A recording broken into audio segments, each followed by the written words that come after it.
ఇకపోతే వడ్డానం గురించి చెప్పాలి. ఆ వడ్డానం అనేది నవడేస్ ఎలా అయిందంటే, వడ్డానం అంటే ఇప్పుడు ఒక శారీ కట్టినామంటే, పట్టు చీర కట్టుకున్నామంటే వడ్డానం కంపల్సరీ అయిపోయింది. ఆ ట్రెడిషన్ అనేది ఇప్పుడు కూడా ఫ్యాషన్గా చేస్తున్నారు.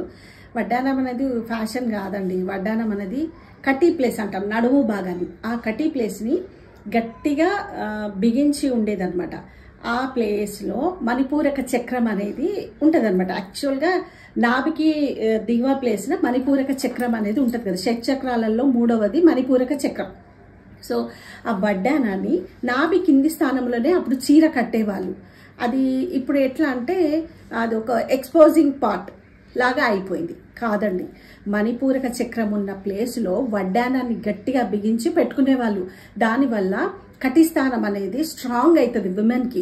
అట్లా ఉండడం వల్ల స్ట్రాంగ్ అవుతుంది అన్నట్టు. ఉమెన్ వంగిపోకుండా చాలా గట్టిగా ఉంటుంది అనమాట. దానికోసము వడ్డానాన్ని పెట్టుకునే వాళ్ళు అనమాట. ప్రతి ఒక్కరి ఇంట్లో వడ్డానం ధరించే వాళ్ళు అప్పట్లో.